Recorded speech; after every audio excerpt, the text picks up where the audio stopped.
What's going on, Sports Wars fans? This is Benny from Puck Viral and GeeksandGamers.com. Today was the Seattle Kraken NHL expansion draft. And to say the least, it was kind of boring because we knew the picks this morning.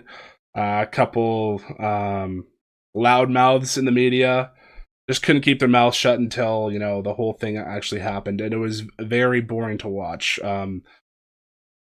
Again, the team that was drafted was interesting. They picked a lot of guys. I think there was a lot of under the table type deals where they were probably, some of the teams were offering maybe salary cap relief or extra picks. We don't know at this point. But the teams that were picked, or the team that was picked was not exactly the way that I thought it would pan out. But let's look at it. Let's look at some of the names. The biggest one being Mark Giordano, the former Calgary Flames captain. The guy's an absolute beauty. Anybody who's watched him in Calgary knows that he's an unbelievable leader. I think he'll probably be the captain of the Seattle Kraken. It was being reported today.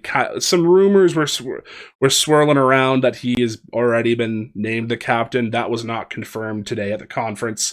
But he's the perfect fit. He's the perfect fit for that. The Seattle Kraken also picked their goaltenders.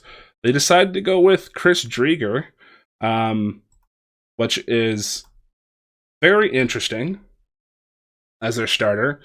They also picked a Vanacek from Washington, which he played very well in Washington. I think that he might have played a little bit better than Samsonov, to be honest with you.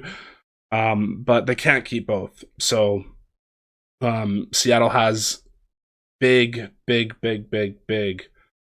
plans for these two goalies. Speaking of goalies, they decided to drop the whole Carrie Price thing.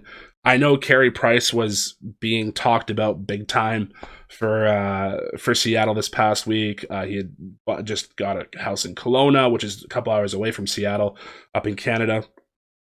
And it almost seemed like the perfect fit. He decided to waive his no-move clause just for Seattle.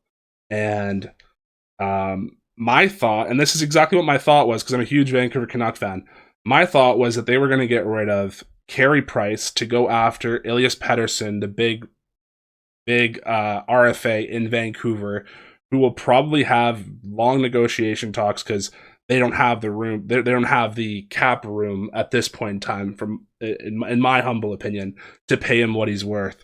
So my thought was that they'd move Carrie Price out because Carrie Price is about $10.5 million, and try to bring in Elias Pettersson to bring in some more scoring. Because that team almost won the Stanley Cup this year. The Montreal Canadiens were that good.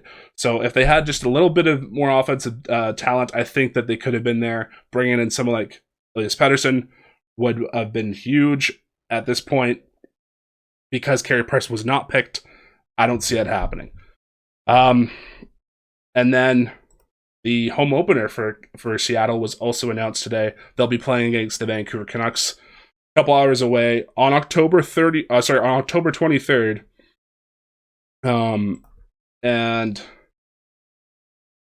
the name of the arena, Climate Pledge Arena, I got a bit of a giggle at that. That was the first time I actually had heard of the arena name. And they also announced that the NHL complete schedule will be released Thursday night. So Thursday night, the NHL schedule is released. Friday is the entry draft. So it'll be interesting to see what happens for the rest of the week, and then going into free agency next week. Let us know what you guys think in the comments below. Make sure to hit like and subscribe, and we'll see you in the next video. Peace.